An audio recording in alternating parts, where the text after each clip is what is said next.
Welcome to the Sonny and Schar pod. This week we are talking about how our league is shaping up and whose push for the playoff is officially over mathematically.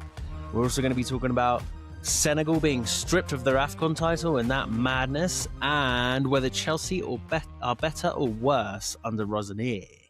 We'll also be talking about the key battles. Rosenior? Rosenior. How do you say his name? Rosenior. Rosenior. I haven't even bothered to learn it. But yeah, they are worse under him, especially after watching Newcastle against them. And then we'll also be rounding off the pod with the key battles and CJ's game. How are you guys, chaps? Alex, over to you first, as per usual. How are you doing? Yeah, good. Obviously, for the first time, I think I said to Siege on the pod the other night that that's so mad. Such a mad stat, that. It's taken me 30 game weeks to win 3 in a row, but I've finally done it. Ben did it in 3, mate. Yeah, I know. Ben did it 3 times in 9 weeks. Yeah. So it's taken me 30 weeks just to win 3 in a row. I was actually on as well. Talking of that, I was faffing around on the rival FPL site the other day, and I was actually looking at who's gone on the best streaks. There's a lot of people that have only won 2 in a row. Yeah. So I'll get that up in a bit, so you can have a look. There's a good handful of people. So actually, I'm feeling a lot better about myself since I was in there. But yeah, all good. 3 in a row. In for manager of the month. Absolutely on buzzing. cloud 9. Yeah, strong. Perfect timing for your run to start picking up just before relegation comes. What about you, Siege? How you doing? We're all feeling pretty chipper, aren't we? Aren't we all on good runs at the moment? Yeah, we've done well. I've actually, apart from my blip last week against Jennings, I've won 5 out of 6. So I actually dismantled Jordan this week, actually, which was satisfying. But yeah, I've got some tough games coming up. I've got Smithy, then Dave. So pretty much the next 2 weeks is my season. Then I think I've got you after that. So hopefully by that point, I'll either be in the playoffs, or you might have to do a little backhander and I'll give you a little brown envelope and you can let me win or something. But no, all good. I'm just trying to work out what Smiths is going to do this week. Like, he's got 5 Arsenal and City players, but he's got 3 free transfers. So depends if he's listened to that fantasy app regarding the blank in 34, but he's either going to make 3 or he's going to use his free hit, but it's going to be pretty much a shootout to who gets into the playoff race after this week. So. Yeah, and you've got the added factor of people saving their chips for the playoffs, so they might actually not do that this weekend.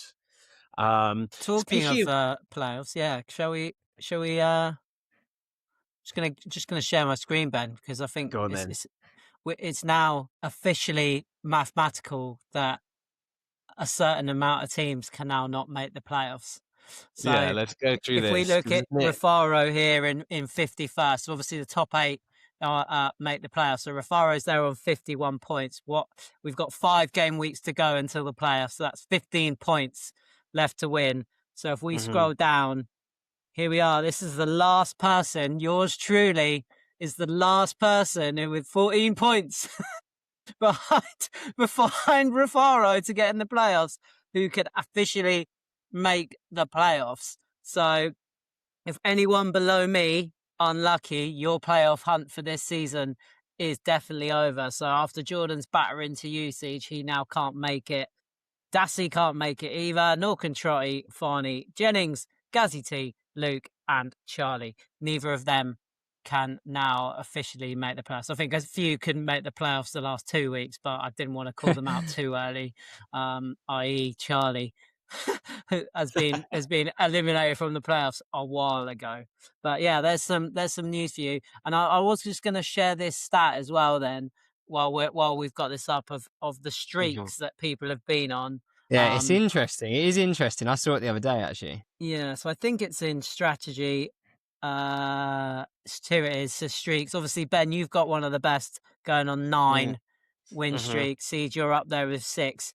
But if we scroll down, there's quite a lot of people that have never won more than 2 in a row. So Jordan obviously being one of those. Luke, Dassey. Mike, surprisingly, has only won 3 in a row, and he's obviously trying to fight for the playoffs. The rest doesn't surprise me because they're all near the bottom. Obviously, there's me on my most recent run. And then as we slowly go back up, there we go with your wins in a row. Look at this, by the way. Jennings, obviously eliminated from the playoffs. He did win 5 in a row. Just shows how shit he is between that winning streak and the rest. So then we scroll back up, and then we've obviously got the 2 commissioners at the sitting at the top there, alongside Trav, Balf, and Peaks. So how many just on 2 go down, back down? So 3 people on 2 wins. That just shows you how competitive this league is this season. Jordan, Luke, and Dassey have only won 2 in a row. Which is proper competitive head to head.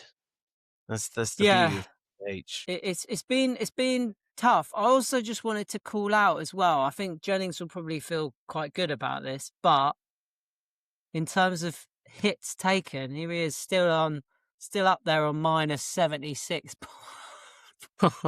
If you think about that, if he hadn't done that, he probably would be in playoff contention if he hadn't taken minus 70. Well, it depends how many points those would have affected his wins. Yeah, exactly. Mike, I think we've talked about more recently minus 56. Matt, obviously, those minus points have worked for him because he's 3rd in the league and he's taken minus 44.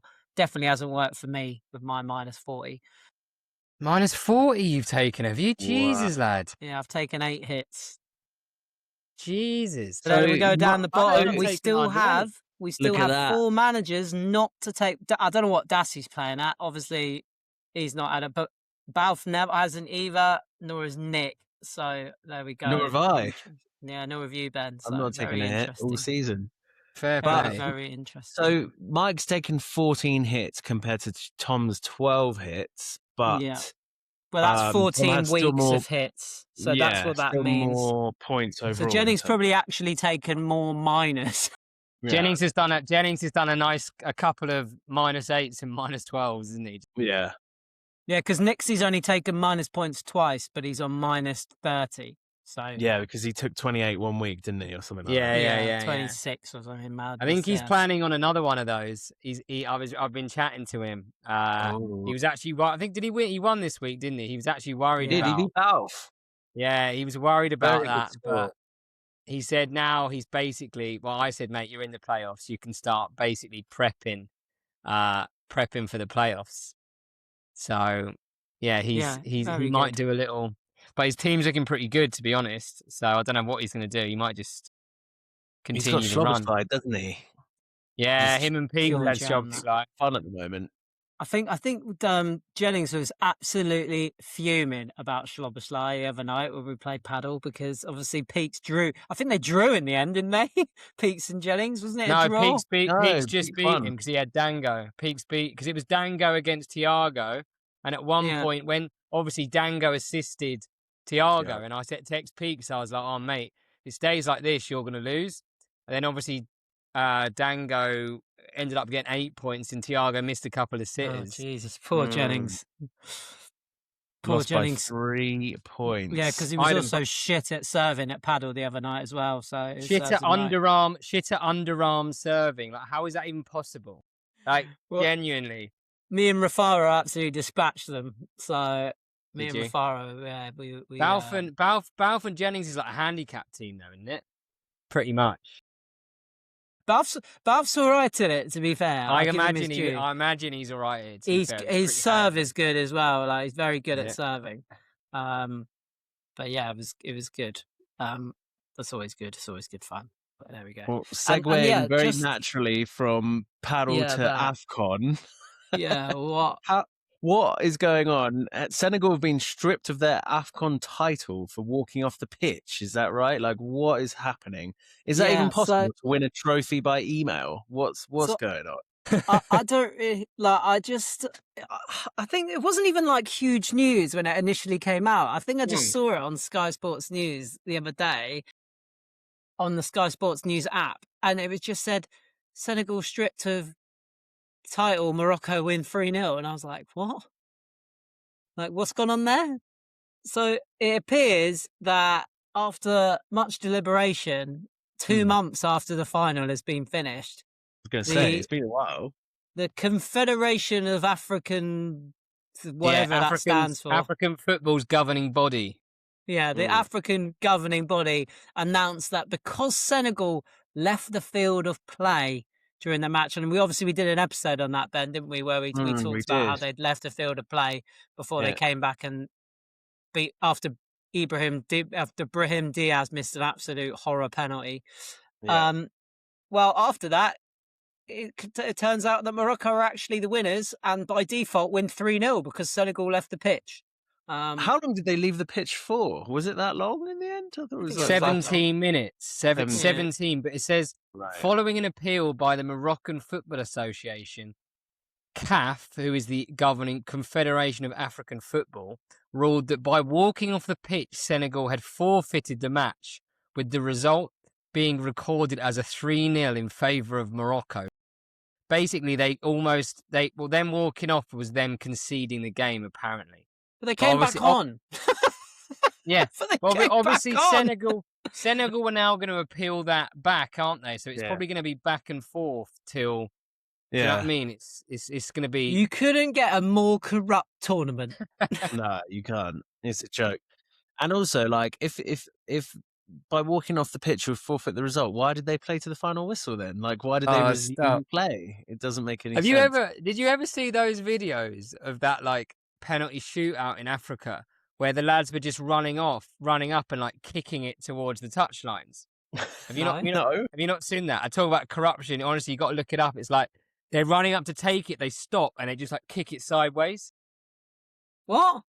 And Why? it's like under sort of like, I think the tag on it's like corruption, yes or no sort of thing. But there must be some brown envelopes being handed around for that. Like, what is going on? It's like the tournament was a little bit under disrepute anyway, wasn't it? Like the fans, the standard of football, like it was held in Morocco as well, wasn't it? So yeah, not looking good. It's not looking good, I must say. I suppose it doesn't look good for Moroccan football, the fact that they actually appealed that.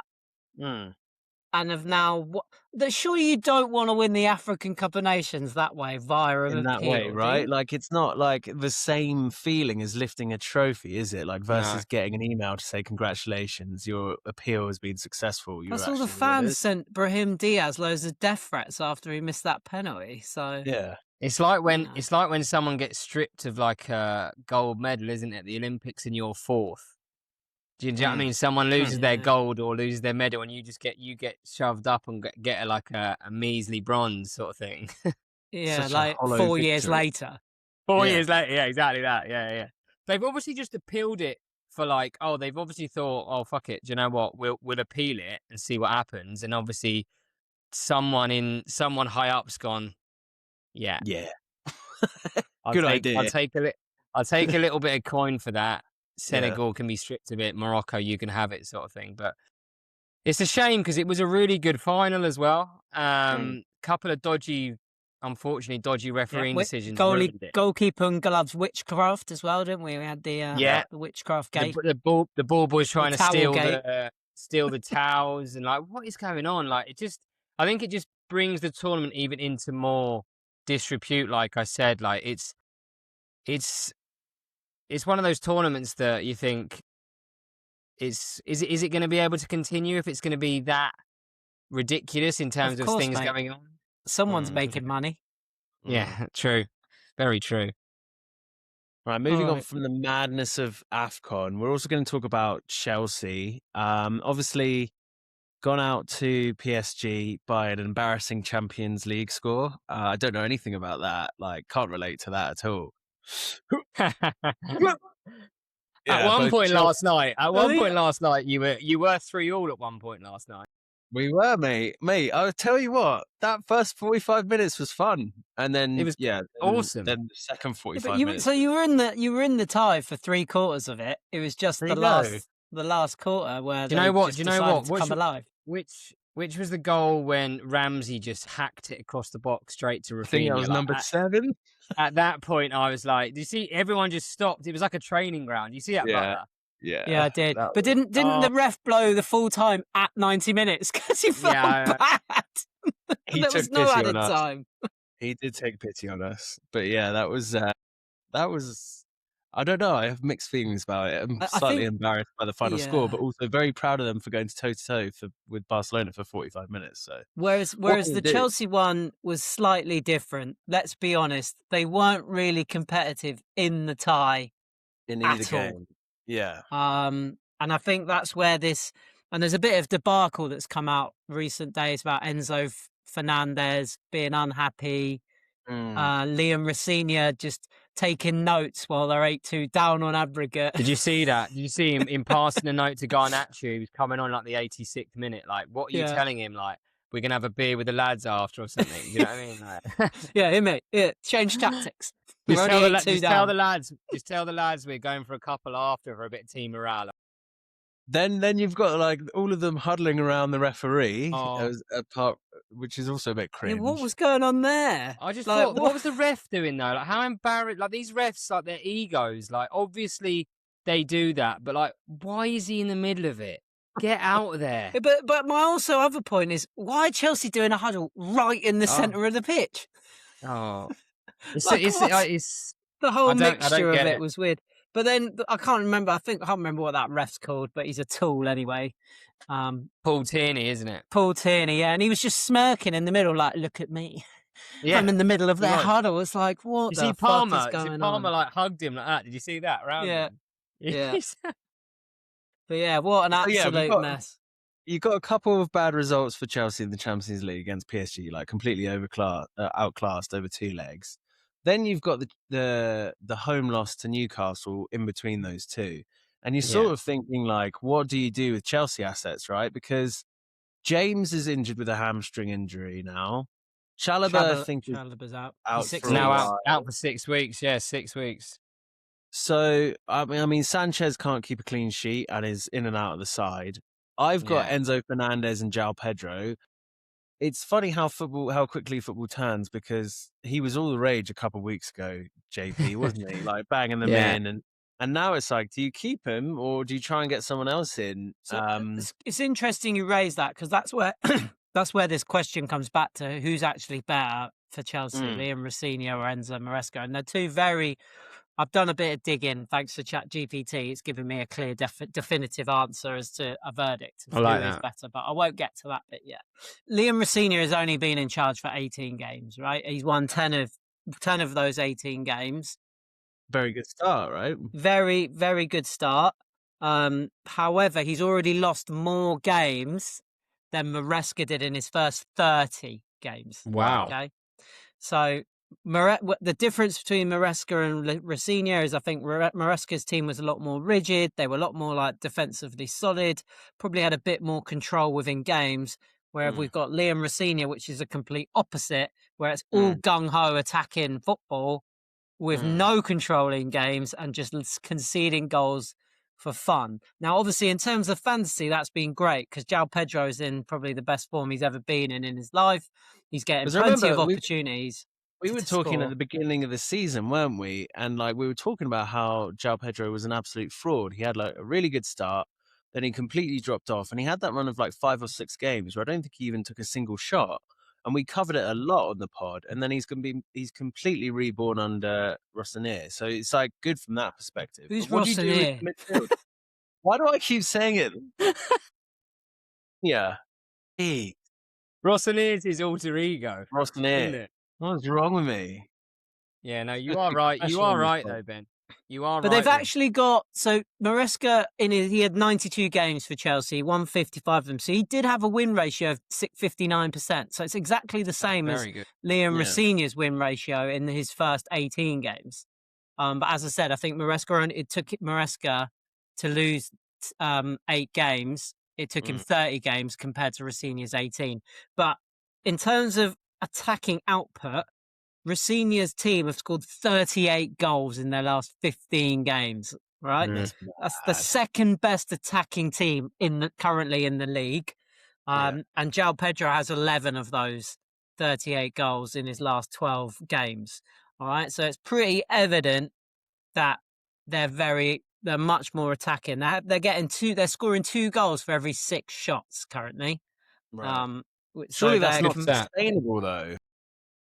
No, it's probably not. But then this is where it comes back then to the opposite of what Maresca was like. So he was a lot more defensive minded and a lot more focused on controlling the game, right? Whereas that is Rosenior's main weakness since he's been at Chelsea. Okay, so against the in the time all the goals he's scored, all right, he's conceded 22. So there's a lot more goals going in. And they've only kept one clean sheet. They've kept one clean sheet in their last 12. Yeah, okay? don't I know? So don't I know about that? So he's been in charge for 18 games and he's only kept one clean sheet in his last 12. That's a very telling stat. Now, as you said, Ben, they have had injuries. We'll give them that. Their back four is forever changing. But under Maresca, they were pretty solid defensively. Before Maresca got sacked, we know we had Chalobah and Sanchez and those guys were all keeping like a good solid clean sheets. I think at times even Malo Gusto is in people's teams. Who was Maresca playing in that back four? By any chance? Again, it was a bit of a mixture, wasn't it? He had Chalobah. Chalobah was a mainstay, wasn't he? It was Chalobah, and then it was Levi Colwill. Colwill. Yes, he's been a massive. So he's out for the season. And then they kind of bounced around Badia Shiel and tossing whatever his name is at centre back. Because it's been a strange one. Because like Fofana's obviously very injury prone. He's obviously a good footballer, but they obviously try and get him back in the team when they can. But he comes in, does all right. I know he got sent off, and then gets injured again, and then they have to plug another hole. Do you know what I mean? It seems a bit like that. They got lads coming back. They're putting because they paid 75 mil or something for Fofana, something stupid. Like he has to play. Whereas like when it was Colwill and Chalobah, Cucurella and like Gusto or James at right back, like way more solid. But I don't care. I think you're never going to win anything if you have a defense that concedes at least one a game, and even how many you score. That's what's more concerning for Chelsea right now is their form is dropping off a cliff, right? Yes. So they've got 1 win in their last 5 as well, right? So not only are they not keeping clean sheets, but all of a sudden, yes, they're still scoring goals, but they're also now not winning games, right? And we said that in the fact that losing to Paris, both sides, both legs, not being great really against Newcastle. Newcastle were very good defensively, I thought, and that just nullified Chelsea. They couldn't do anything, and it took a bit of a counter-attack for them to beat them. And are Chelsea better off? They're actually worse off in a league position than they were when Maresca took over.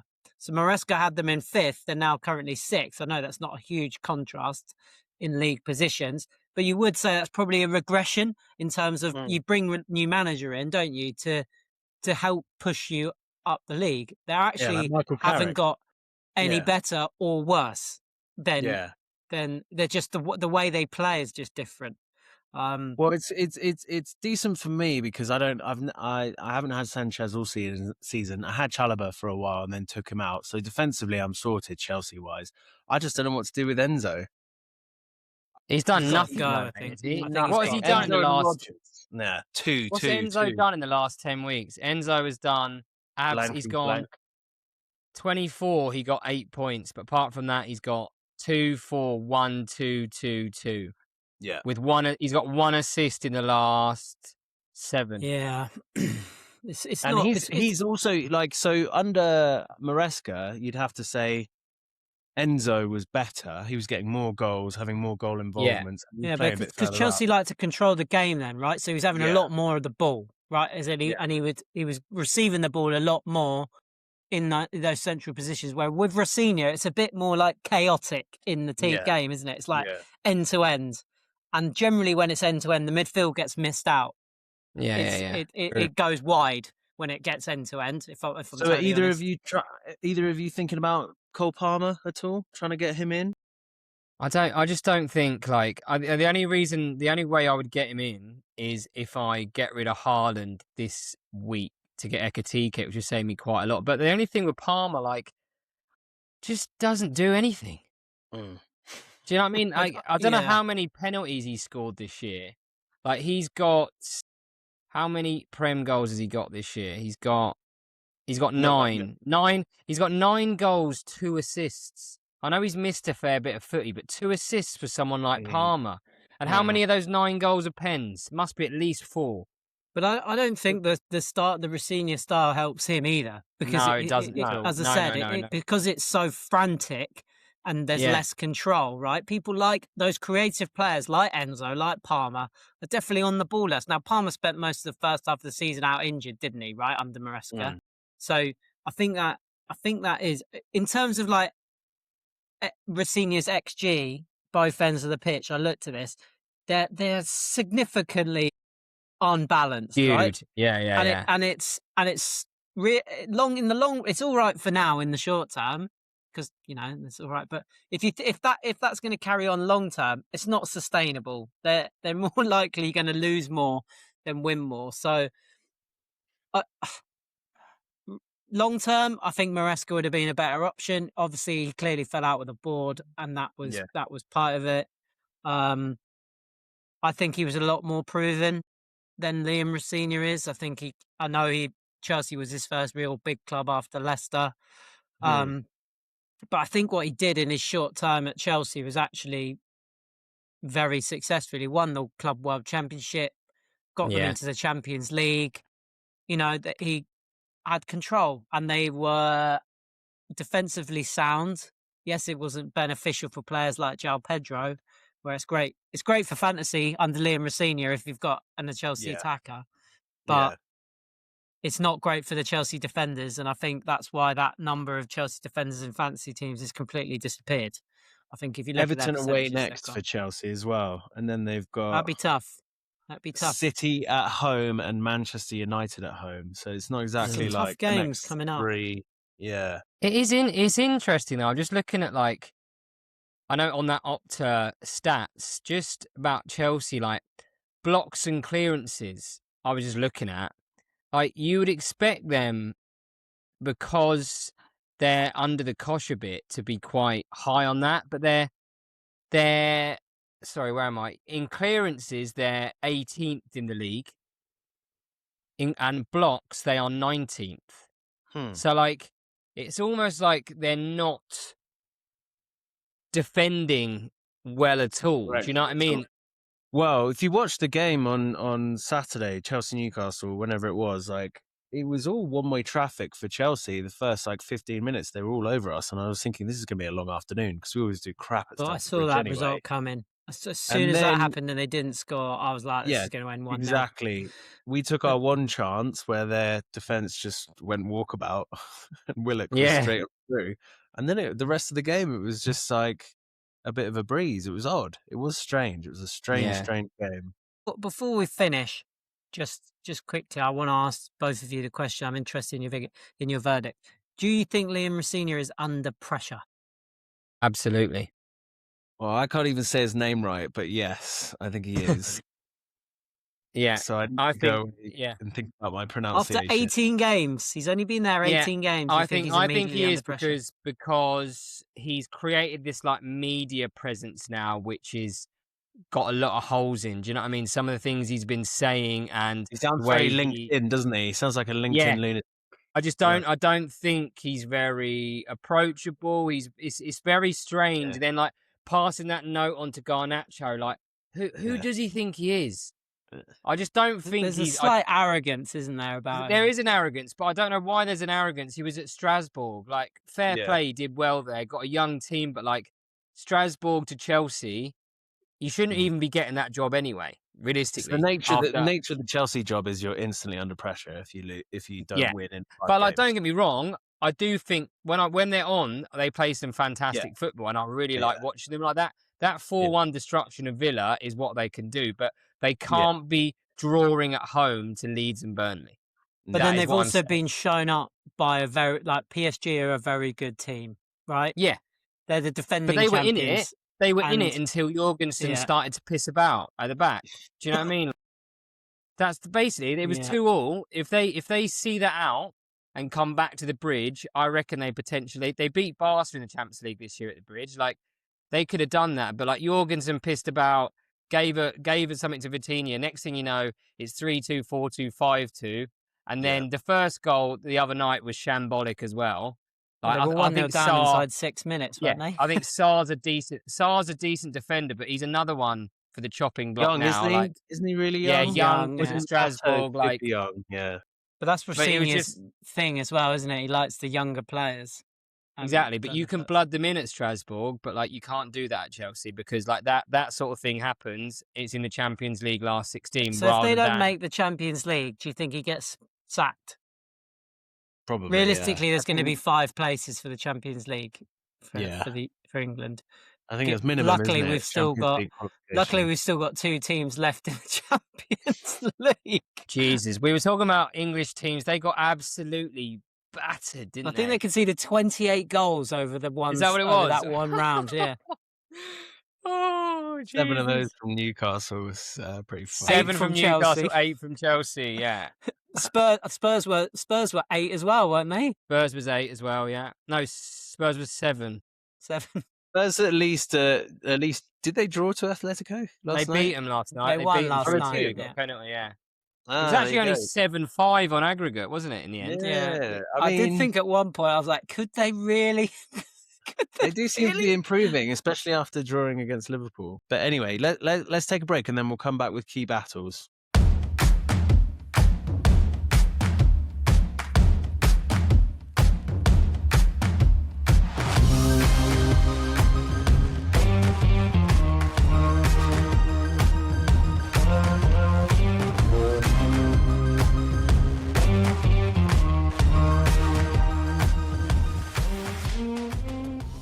Right, welcome back to the Sonny and Schar pod. We're going to start with the key battles. Well, we're going to start with Alex in the key battles. So, Alex, you'll be very happy. We're going to talk about you a lot this week on the pod.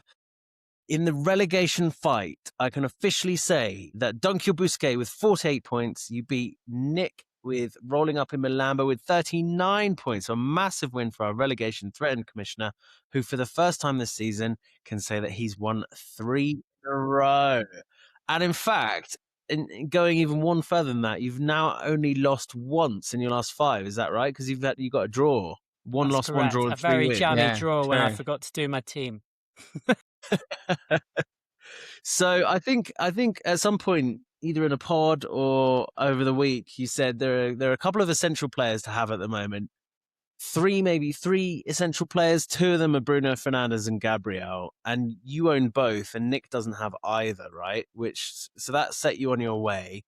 Yeah. 19 points between Bruno Fernandes and Gabriel. Well, both captains blanked. You went for Semenyo, Alex, and then Nick went for Haaland. So pretty even there. But yeah, I just want to get your thoughts because Cunha's goal might have had you feeling nervous there at some point, and then Frimpong got a 6-point return, probably taken off before Spurs won. Or were you always feeling in control of that?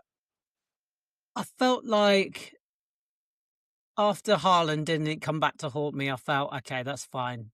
I might get by this one, and I was also confident in the fact that, as you just said, I had Bruno Fernandes and Gabriel, who are automatic point scorers at the moment. Bruno. For whatever reason, if you do not have at least one of those, there is a reason why you're not winning games. I find that I was actually really shocked that Nick didn't have either, if I'm honest. I thought as soon as I saw that, I thought, right, I've got a pretty good chance here with these 2. Yeah, Fernandes has so surpassed Beckham's record for assists, hasn't he? In one season, yeah. In one But season. he's A going lot for of the those have Premier been League from- record, I think. Yeah, a lot of them being from set pieces, but Casemiro is such a beast on set pieces that, I mean, yeah, it's a no-brainer. Like, I've called Bruno Fernandes a fraud many, many times this season, but ever since I brought him in, I've been very happy. He's coming through, isn't he? He's now the second highest point scorer in fantasy this year, actually, behind Haaland. He's only 21 points behind Haaland now. And He's with a blank game week for Haaland this week, you never know what could happen. But well done, absolutely. well done, Alex. He's feeling a lot more comfortable than he was a couple of weeks ago, I imagine. Yeah. Well, still not comfortable in terms of relegation. I think I'm only a point. Are you? Yeah, I suppose it's still so tight down there, still isn't it? so tight to 18th. Jesus, it is tight. Yeah. Yeah. So, but yeah, I'm happy I've won 3 in a row. My God, what a treat. Yeah, if he hadn't gone on that run, he'd been in real trouble, I think. Yeah. But let's move on to the I'd next probably game. be in trophy building conversation if I had. Yeah, you would be. Whereas now it feels a bit more distant, I guess. But talking of trophy building, we're going to move on to the next game, which is Charlie versus Dave. Actually, and before we get into this, Ben, can I just raise a point here? I know we haven't done the Chronicles of Charlie for a while, but oh my God, have I received the amount of messages and voice notes I have received in the last 5 days around this, and asking for advice and asking me. He was like, "Oh, I think I might have won because he doesn't have so and so." I'm like, "Great, man! Like, thanks for telling me. Like, I'm really delighted for you. Like, But my God, I don't know what it's been like for you two, but there's been a lot. And No, I'm probably going to get another one. I just want to say what you sent to me, which did crack me up. After last week, we were slating him, putting in Leno and Gakpo. He sent us a screenshot, didn't he? Yeah, and he just put to me, "I'm really looking forward to the next pod, especially the stats part. When you say, yeah, Milson picked Leno, just need Gakpo to come good now." He didn't, though, did he? Be fair, give it to him. I did laugh. Leno, fair play. But you know what's funny is he sent that exact same message to me, and I think he also sent the exact same message to Ben. He did. Fair play. He's Leno been trying to play us off all against each other, doesn't he? Leno did get a clean sheet, but the screenshot that he sent was so funny because it was like the 2 transfers out and then Gakpo and Leno as the transfers in. And Leno had got him 2 points and Gakpo had got him 3. And I was like, this isn't the flex that you think it is, mate. Like, you're just showing us 2 blanks. Like, it's not amazing by any shout of the imagination. But anyway, the Chronicles of Charlie, he'll be very happy to hear, are truly triumphant this week as Milsom managed to emerge victorious against an informed Dave and beaten by 11 points to kickstart his potential great escape. So as you can see on the screen here, if you're watching on YouTube, Charlie's differential scored him 34 points in comparison to Dave, who got 23. So it's the likes of Senesi, Gabriel, and Leno all at the back and earning clean sheets for him, scoring 26 points between them to set him on path to victory. Quite fine margins in this one. For example, both managers have Bournemouth defenders at the moment. Bournemouth doing very well defensively. So Charlie had Senesi for 10, while Dave had Hill for 8. Again, the captains were a bad choice for both of them. Dave's choice of Haaland blanking for a total of 4, while Ekitike even did one worse and was benched and only returned 2. But Charlie's not going to give a shit about any of that. It's the result that matters more than the performance here, with Charlie breaking the 50-point mark and being the only manager in the bottom 6 to win his matchup, and is now just 1 point away from 23rd place. So it makes things incredibly tight at the bottom there. In fact, he's only 2 wins away from climbing out of the bottom 6. So this was a vital win to give him any chance of staying up this season. Can he carry the momentum on? He's got a huge game coming up this next game week. He's playing Matt, who is in 3rd and is in fearsome form. So he couldn't possibly pull it off, could he? I don't know. Lads, I'd love it. He sorted me this week. He sorted me out beating Dave. That's what I just want him to start beating people. I want the lads at the bottom to start doing jobs, but they are currently doing absolutely sweet FA. But Charlie, if Charlie can go on a little run, along with Jennings, Gazzy T, just beating everyone around me would be absolutely beautiful, lads. I'm not going to lie. Yeah, I mean, his luck has been so bad. I think he's like been harsh. 1,000 on FPL Rival. So it's surely due to turn. So actually, like, you got nothing to lose going in against Matt. You might as well just go big. Like, He could be in trouble this week though, with with no chips left. Yeah, zero true. chips, that is an I issue because he forget used that. free hit against Balfe a I couple think of he weeks sent me a ago. voice note saying he's considering taking -12. I was like, that's not going to help you. Well, Oh, to be jeez. fair, if he does it against Matt, like Matt's in third, Matt's on course for shout within manager of the month, and We'll talk about Matt and Charlie yeah, in a bit because I've picked them as one of the key battles for game week 31. So Okay. we'll get Matt's into the only details. got a free hit left as well. So, like, will he try and hold that for 34, or will he play? He's definitely in the Mm. playoffs as well, I'd say. So it could be a vital chip True. come there. Let's move on to our next sort of like playoff / relegation battle here. It was Farney versus Mike, right? So Odegaard, my title, with 51 versus Shrimp on the Barbie with 40. Mike continuing his tradition of taking minus points each week. He did bring in Bruno Fernandes and Morgan Gibbs-White for Rodgers and Rice, captaining Bruno F in the process. We can officially give him the title of Mr. Tinkerer this season, having overtaken even Tom Jennings in terms of the times that he's taking point hits as he toys with his team and pushes for the playoffs. You'd have to say that the move did pay off for him, with Bruno F hauling 20 points and negating that 4-point hit, while Rodgers and Rice did absolutely nothing this week, especially Mr. Morgan Rodgers. I'm looking at you. You need to do something or I'm going to kick you out of my team. We were all wondering what Mike was doing with these constant point hits, even though he still has a wild card in reserve and it's like game week 30. He has, however, confirmed that he's saving it for the playoffs and he doesn't quite hate his team yet. So if he does make it to the playoffs, he'll certainly be one to watch with that differential in his hands, although I'm not sure how useful a wild card is for like the last 3 weeks. It'd be useful if he wants to use it for these blank weeks that we've definitely got coming now with Palace winning tonight. Use it now. So, No, use it in 32, I would. Use it 32, bench boost 30. Is it how many chips he got left? So he got the whole lot, a few, hasn't he?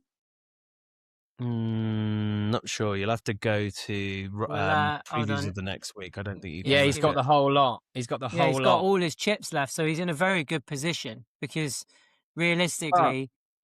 he's still ninth, though, so he might have to use a couple of those to get. Yeah, but that's what I'm saying. And if he's listened to Siege and my episode from the other day and listened to the brilliant in-depth detail that Siege gave, realistically, he's used these chips in the next 3 weeks. But play a free hit or a wild card this week or a free hit this week, negate those blanks, and then a wild card for when Arsenal and everyone else is doubling up again. Just get it all ready to go. I think he's exactly in a great position. So we got Mike on the one hand in a really good position. Meanwhile, on the other hand, we've got Farney, right? And Farney made a very bold claim in the group chat earlier in the week, where he was a bit, against relegation. He said he would have tried harder if he knew relegation was at stake. So, in fact, let's read his exact words. His exact words were, "A mid-season announcement for relegation seems a bit sus to me. I've just been trying to avoid trophy building. If I'd have known earlier, I would have been putting more effort into it." Well, Barney, mate, the Sonny and Schar commissioners are a bit like the AFCON Federation. If you slide us a brown envelope, maybe we'll take back our relegation promise. Talking of that, we have had 2. I'm not going to name names, and obviously I don't want to dissect here from the key battles, but we have had 2 people reach out to us in the last week proposing a new format for the league for next year because they don't like the idea of relegation. And you know what I'm going to say to you? Tough shit. The relegation is happening. I'd be open to it, but I'd need a brown envelope to even consider that. A big, hefty, heavy brown envelope. Then we might consider the proposal. But until we receive that, we appreciate your proposal. And as much as we do like a bit of a democracy here, we are 3 dictators. So yes. The answer is no, but we're open to bribes. Yeah. So Andy, Yeah. anyway, look, I want to get back to Andy because this cracked me up. Now, Andy said, if I'd known earlier, I'd been putting more effort into avoiding relegation. But we told you about the prospect of relegation, and that didn't really seem to increase your effort levels because you've left Raul Jimenez as captain for the second week running. So I think you forgot to do your team because in the past 2 weeks, the Fulham striker has netted you a grand total of 6 points as captain. So, I mean, come on. And it didn't get much better for Andy with the rest of his team blanking. Only Raya, Bruno F, and Thiago avoiding a score of 3 points or less. And then he's got injury concerns in his defence with Chalobah and Timber. I don't know how long Timber's out for. I don't think But he's out yeah, for long. he's got some real headaches. So he's dropped to 20th, only 4 points away from the bottom of the table as Dassey leapfrogs both Troy and Andy for this one. So yeah, awful captain choice there. You must have forgotten your team. Even after we told you about relegation, you got no one but yourself to blame for the predicament that you're currently in. That's that. That's that. Let's round off the key battles with the push for the playoffs. This was a good match, actually. This was a massive match in the context of the playoffs. So we've got Rafaro versus Andy Jackson, Adama Dry Your Eyes with 58 versus Always Right with 40. So Rafaro did play his wild card to great effect by beating fellow playoff hopeful Andy, who had been in flawless form before this matchup. The usual suspects for Rafaro, Thiago, Bruno Fernandes, Gabriel, all returned for him, scoring him a total of 35 points, while Hill also Who's chips in. Elborg? I know. Must be I wanted to. it's a Sunderland goalie, isn't it? I think. Yeah, it's Sunderland's goalie while Roofs is out. But actually, I want you to scroll down a little bit here, Alex, because we can see his wild card. Look, FPL Rival has this neat little feature. Look at those transfers, right? Haaland to Ekitike. Ekitike scored 1 point less than Haaland. Evan Nielsen to João Pedro. They both scored exactly the same. Rogers to Palmer. Both scored exactly the same. Mainu to Anderson. Anderson got 2 less points than Mainu. Senesi to Wan-Bissaka. Senesi got 10 points this week. Yeah. So that's -8. And then Dorgu to Virgil van Dijk. So that's +2 points. And then finally, Sanchez to Elborg, 0 points. So actually, that wild card for this week has been fucking shocking because that's like -11. That's a -9. So you would have scored there's some 9 bold more. transfer calls in there. Some very interesting ones, yeah. Getting rid of Senesi before playing Burnley is bold. Yeah. That is, but and it I didn't think work out actually for him. though, in terms I'm of not- actually looking at those transfers going into future weeks, they are better Yeah. transfers. Yeah. So his team That's is a probably long-term built wild card better for because he was sure. in a terrible run of form as well, Yeah. wasn't he?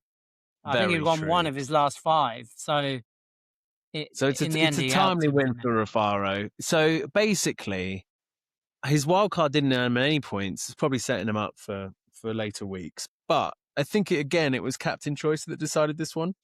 Rafaro was just one of 7 managers in the league to captain Bruno Fernandes. Well done, Rafaro. I think me and CJ did the same thing. Andy, on the other hand, was one of just one manager to captain Virgil van Dijk in a stunning display of faith in the Liverpool defence there. So he must have been absolutely cursing little children as Richarlison stuffed that late equaliser in. That is also, looking at Andy's differentials, none of them did anything. No. They all got 2. They all blanked. Absolutely every last one of them. So, with both Mike and CJ winning directly beneath him, these 3 points were vital in keeping Rafaro in 8th place as those fantasy veterans breathe heavily down his neck. It would be some story if Rafaro, the newbie, can see off the challenge of those 2 Sonny and Schar heavyweights.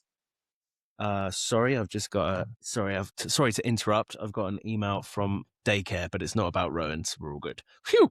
So, It would be some story if Rafaro, the newbie, can see off the challenge of those two Sonny and Schar heavyweights. He is top 370k in the world and fourth Impressive. overall in the league in terms of overall Impressive. points. So really, really, really strong showing Yeah. from Rafaro this year, no matter what happens. Fourth in the league in terms of overall points. That's quite unlucky because he's actually, eighth in the head league. So he could maybe argue that he's a bit unlucky this season. Meanwhile, Andy's form takes a tiny blip and will want to get right back on track for a final playoff push, but it's a big, big ask now because he's 6 points away from Rafaro and his chance might be slipping. He's been an unbelievable run.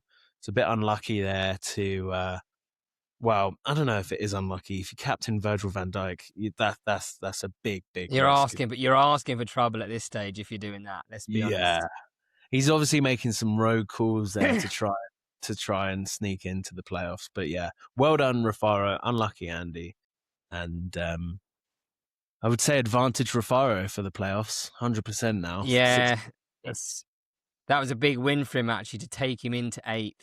Yeah, I'd say it's gonna be. It moves so quickly though. Like 3 points is huge.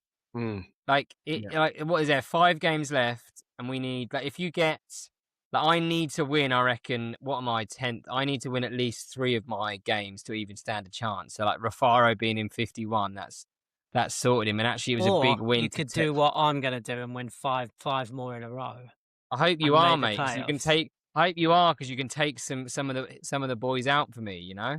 Actually do your commissioner job. Yeah, I'm for playing a change Connor this week. I'll take him out for you. Don't you worry. Yeah, take Connor out. Do that. Take Connor out, and then just go on a run, mate. I've got faith in you. Well, yeah? I've got Rafaro as well soon as well. I'll take him out as well. Take him out. There you go, Alex. You've got a massive say in the playoff race. I sure do, mate. You have a massive say Sure in it. do. Siege, you know my bank details, so just brown envelope. No, you prefer cash, don't you? Yeah, direct. Yeah. Straight into my hand. Okay, that rounds off the key battles. I'm just going to rattle through the results in full here. So it was the Battle of the Bends. It was me versus Trav. Captain Choice made the difference there. I won 50-40. Speaking of Connor and Dassie, Connor messaged me earlier in the week, absolutely fuming. Congratulations to Dassie for getting the highest score of the week here, 68-47. I just want to bring your attention to Dassie's midfield here. It's absolutely fucking hilarious. He's got João Gomez from Wolves. I think we've been slaying him. He's been slaying him, haven't we? Yeah, 7 points. He's done well the past few weeks. And he must be one of the only managers in the league to have Casemiro, who got him 6 points. Does he? Set piece specialist, yeah. So yeah, Con was talking to me, and he was like, "I cannot believe I've lost because of João Gomez and Casemiro. That sums up my fantasy luck over the last few weeks." And he's going to get battered by me this week as well, so unlucky, mate. Watch out, Con. And then CJ, you beat Jordan 58-41. How are you feeling about that? That was always pretty comfortable, wasn't it? To be fair, it was captaincy really. Like I think Fernandez really popped up for me and against I think I was 1 point ahead going into Monday night, and I had Dango and Thiago. And when Dango assisted Thiago, I was sitting there fucking like a pig in shit for a change. Yeah. Game, set, match. Thank you very much. Yeah. You've been in great form. Cheer up. Yeah. Moving on, this is a funny game. Luke with 36 versus Sam with 38. So those are the two lowest scorers who just happened to come up against each other. Oh, so classic. You got to feel a bit for Luke. No, mate, he got 36 points. Why feel for that? Yeah, but he captained Thiago, which was a great shout. Only lost by 2 points. I don't know. I'll tell you what comes out of that fixture. Not unlucky Luke, but how jammy Smithy. Yeah. Jammy Smithy for winning that one. That's a big win. 38. That is a big win, actually. Massive win for Smithy. Playoffs. Yeah. Smithy's been in unreal form, hasn't he? He's manager of the month, and he's not stopped winning since, really. Or maybe he's had a couple of losses, but that's very good. He is flying. Speaking of flying, Dan Nixie was 66. Another massive win for Dan. Second highest score of the game week. Jew is in bother right now. Balfour's got, in the last 5 game weeks, He's got the third lowest amount of points in the last 5 weeks. I saw that. It made me Since laugh. he's gone top of the league, he's been in a world of bother. Yeah. Shat his pants, hasn't he? Okay, next we've got Troy 41 versus Fraser 57. Another loss for Troy there. Troy's in real bother. Has been all season, really. Where's Fraser in the league? 14th. 14th, kind of like comfortable mid-table, really, isn't he? Not really bothered by relegation, not really gonna make the playoffs, you'd say. A bit like Newcastle, really, just a bit of a nothing season. And then Gazzy T, 34. Gareth in real trouble now. Lowest score, that is the lowest score of the week. You can always tell, like, if Man City do poorly, Gareth does poorly. Man City are a bit bad shape right now, getting knocked out of the Champions League. Haaland. What's he doing this week with the City blank as well, lads? With He's 5 fucked. City players. He's not playing, is he? Yeah, he is. He's just trying to keep all. He might free hit it. Does he have it? Who's he playing? Mate, he's only used one chip all season. So who is he playing? Yeah, who is he playing? Because whoever maybe you're give playing, him a nudge and tell him to use his free hit or something. Because yeah, right. He's been a very, very low key addition to the league this year. And then finally, to the final game, it's that Lewis with 58 and then Jennings with 55. That really, really close game to round things off. Vote for Jennings there, to be fair. Tom 55 captained points this week. It's Ekitike. tough to lose. Yeah, he sent that message, didn't he? Like about captaining Ekitike and then him getting benched. So yeah, that was pretty funny. But well done, Lewis. Look at Lewis's form as well. Yeah, that was a big win. That was almost, I'd say that's guaranteed him playoffs, I'd say. If you go to the table, look at Lewis's overall points, 1754. So that would be he's third behind me and Balf, basically. Yeah, he's only 6 points behind Balf as well, I think. Yeah, well, Balf's fallen off a cliff as well. He's given you basically the overall points title, hasn't he? Lewis's captains have been really good recently as well. I think he captained Palmer for that week that he got a hat trick. So that's why, those points just flying up. Actually, yeah, with those definitely. He's making some good calls recently. Could Trav miss out on the playoffs? I bloody hope so. Yeah, that would be hilarious. Yeah, especially with that luck index there. Yeah, 639. Yeah, as luck index. But yeah, that's all the results. We are going to take a look now at key battles for game week 31, aren't we, Alex? Yeah. We'll quickly breeze through some of them. But what I've done this week is with it being the last game week of Manager of the Month, I thought, well, let's get the 3 Manager of the Month contendees in the key battles for this week. And actually it works out quite nicely because I'm the first one and I am playing Connor, who has obviously only won 1 of his last 5, whereas I've won 3 of my last 5 with a draw in there as well. Connor looks like he's been unlucky, averaging 62 points across those last 5 weeks. He does have his 3 chips left. I can only assume that he's going to be either taking his 2 free transfers or playing his free hit. I know what I'm doing, and it's no secret that I'm going to be playing a free hit. I'm just not going to tell you what team I'm going to pick. Because Connor, we just make a deal that the fact that we neither of us play a chip, and we just go with what we've got because we've got all the similar players who are not playing anyway this week. Basically, what he's saying is a brown envelope would be absolutely fine in this. I think that's got to be the title of this episode. I was going to say, Siege, I know what the episode is going to be called for sure. But there we go. Big game though, Butler, just do a job. Do a job for the boys. Come on. Don't you worry, Siege. I'm going to make the playoffs and knock you out on the last day. Do you know what I love, Ben? I love how Connor goes through you to get all his frustration out. That cracks me up. Doesn't put anything on the group. He just goes through Ben. Yeah. We should have him on the pod actually, because if he does make the playoffs, I think he'd be a good guest. We can I'll reach out to him and see if he's interested. Because he's been. Let's get him on. So that's kind of it really between Connor and I think. It could come down to how our free hits potentially go this weekend. I'm assuming he's going to play it. I'd be quite surprised if I didn't see him play it. The next key battle then is Matt, because he's also won 3 on the bounce and is in contention. He's had a very good month of March, not going to lie. And he's going up against Charlie. This could be an absolute flattering.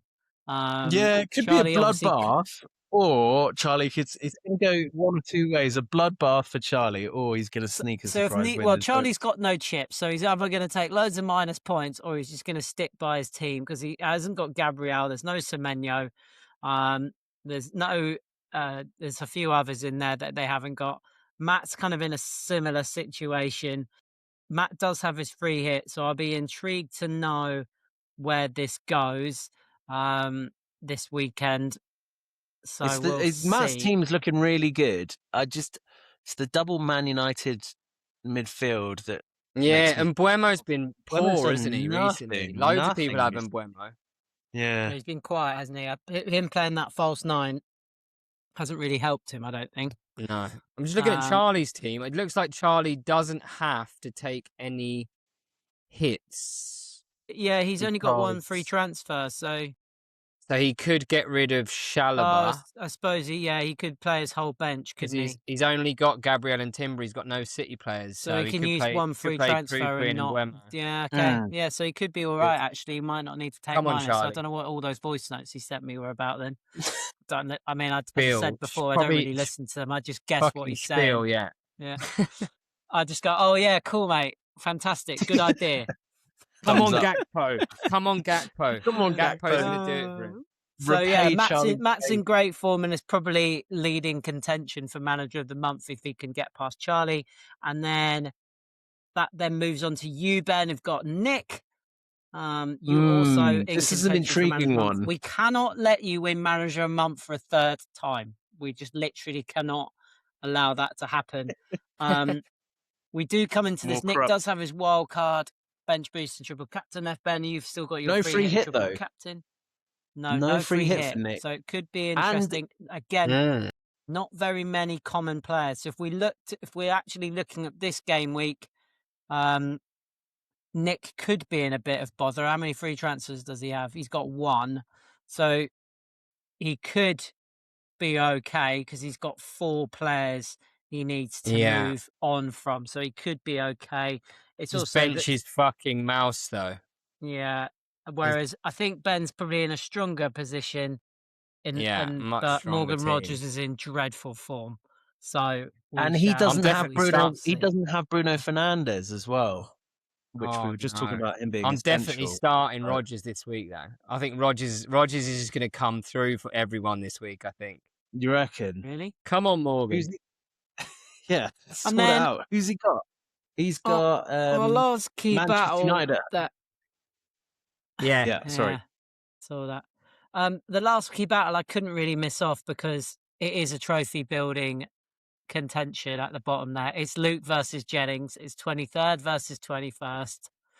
That's massive. Filth. That is filth. Look at their most recent form. 1 win for each of them in their last 5. Luke barely Jennings averaging with his 50. 5 free transfers. What is he doing with those 5 free transfers? Well, he's going to use them this week, isn't he? So if we look at his team with his 5 free transfers, he's sitting pretty because he only needs to remove his 3 Arsenal players and Gurley. So he's got plenty to move around. Whereas Luke's in a bit more bother with Semenyo, Timber, Raya, and Nunes to move out. I think he's only got 1. Oh, he's got 2 free transfers, so he could be okay as well. We shall see, but it's gonna basically Charlie wants these 2 to draw. Of their overall rankings either. Yeah. So God, look at Tom's team value, 106.7 mil. That's because he hasn't changed his team for about 6 weeks. Hasn't made any transfers. On the rise. But yeah, those are the other key battles. Other things to call out. Trotty's playing Gazzy T at the bottom. Again, that's a big trophy building game at the bottom there. Wow. Trav is playing Nixie. Probably not a big deal anymore unless Trav loses. Then he could be dragged back into that playoff fight. CG's got the big one against Smithy. Both in very good form. Game. And those are probably the other key call outs in there. So there we go. Job done. Anything else we need to look at here before we take a break?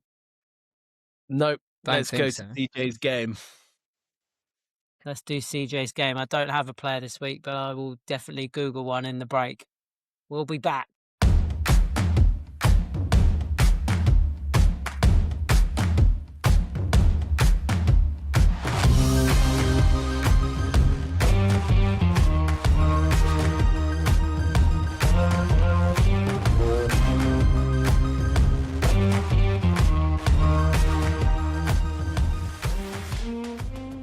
Welcome back to the Sonny Schar pod.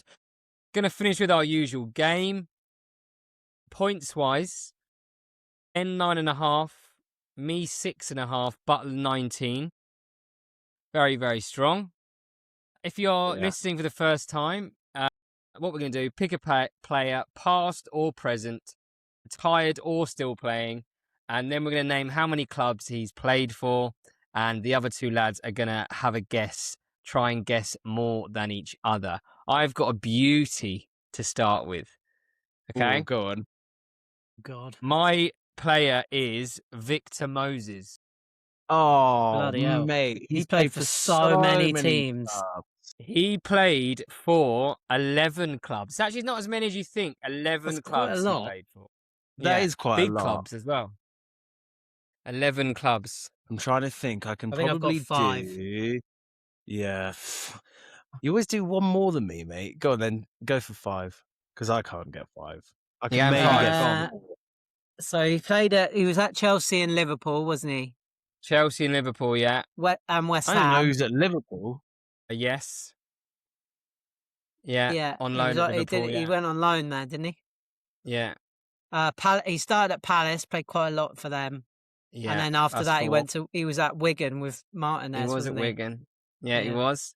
That's Yeah. 5, Palace, isn't it? Wigan, Chelsea, Liverpool, West Ham. Any more? So Nah, those the were other all- Stoke? team. No, was he not at Stoke? Yeah, he was at Stoke. So he went on. He basically was on constant loan from Chelsea for 9 years. So he was Palace. Palace. He started at 58 apps, 11 goals. Then went to Wigan, 74 appearances, 8 goals. Then was at Chelsea for 9 years. Only played 87 times. It went on loan to Liverpool, Stoke, West Ham, Fenerbahce, and then he actually went on loan to Inter Milan, if you remember as well, and Spartak Moscow, before he finally signed for Spartak Moscow officially in 2021 for 3 years. Then he went to Luton for a year, if you remember, when they were in the Prem. Oh. And then now apparently he's at a team called Kaiser, who are from Kazakhstan. He was a baller though, wasn't he? He was a baller back in the day. Yeah. He was. I'm just Googling obscure football players with great journeyman careers. So you go next, Alex, because I need to Oh come God, I up don't with have a one. name. I'm trying to think of a goalie. I was like, we don't do enough goalies. We don't give goalies enough credit on this. We don't. Actually, I've got a The one I've goalie. Don't you got- worry. I'm Yeah, going to go on then. say Brad Friedel. Brad Friedel. That's a great Friedel. shout. Brad Yeah. Friedel. Didn't he So play he for played pretty for much 1, everyone? 2, 3, 4, 5, 6, 7 clubs. Brad Friedel. 7 clubs. 7 clubs. Oh, Jesus. How many do you think you can do? What a Teach? great shout, Brad Friedel. What a guy. Yes. For you to just He's got the randomly most come up amount. with He's Brad- got the most appearances Good. for a keeper, isn't he? In terms of what? Where's Ben gone? Where's Benny gone? Brad What do you Friedel, let mean me he's have a got the quick- most caps as a Hasn't he got the most Prem appearances? Is he? No, What, as a not for a goalie? goalie.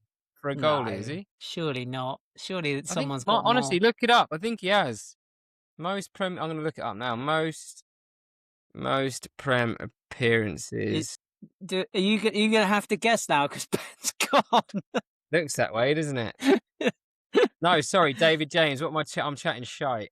He's David fourth. James played stack load. He's fourth, 450. Van der Sar must be up there, isn't he? Van der Sar. No, 18th, 313. Right, Brad Friedel. Oh, Jesus Christ. 7 clubs. I've literally got one. You've only got one.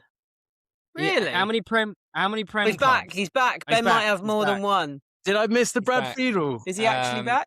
I'm here. He's back.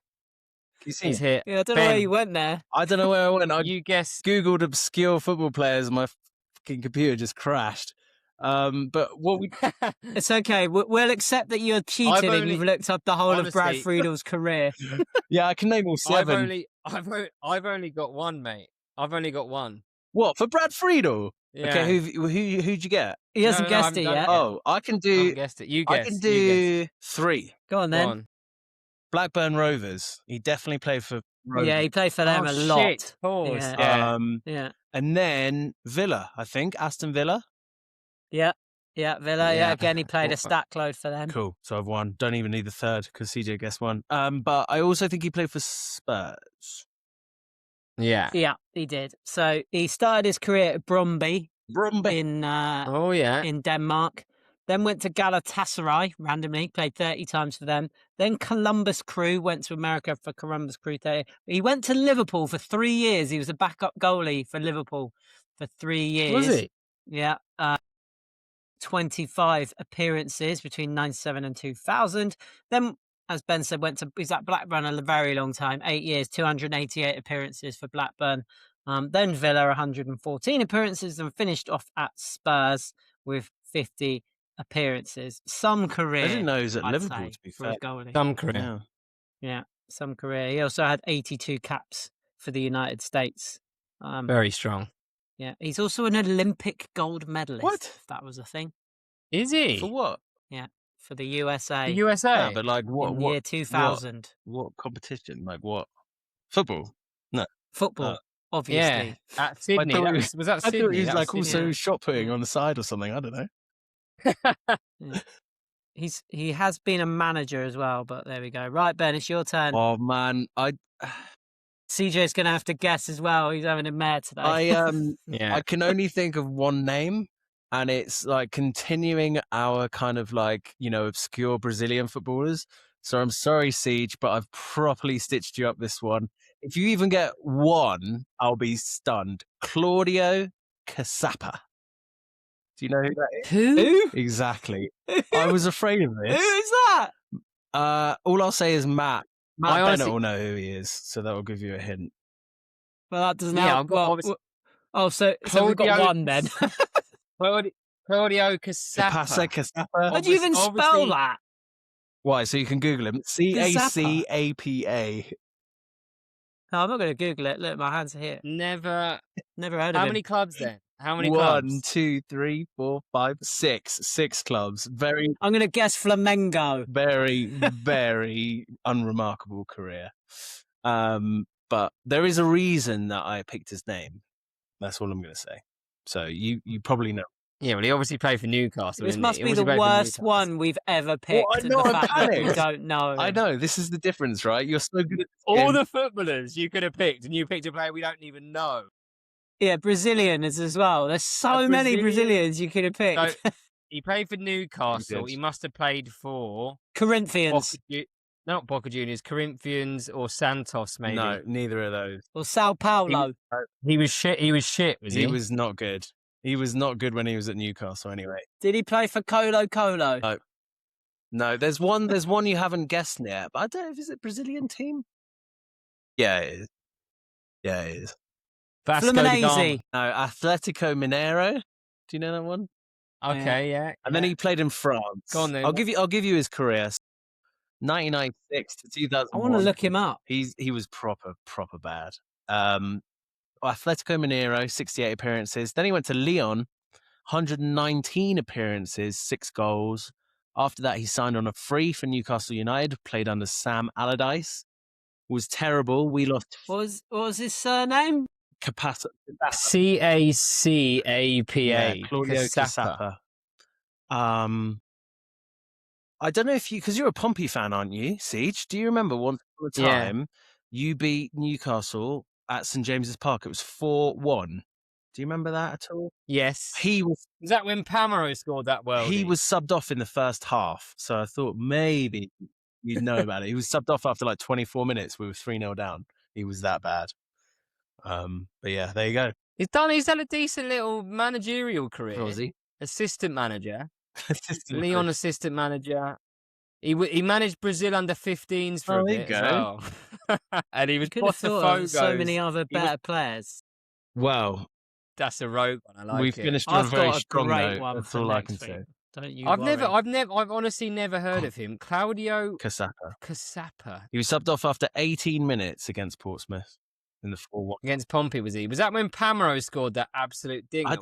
Who's Pamaro? I can't even remember. Hang on. It's the Sonny and Schar Fantasy League. And even though Son has left for the MLS, Our head-to-head league is still the best. Hosted by Alex! Ben, CJ, ABC. Easy as 1, 2, 3. it's another fantasy podcast. Oh, fuck me.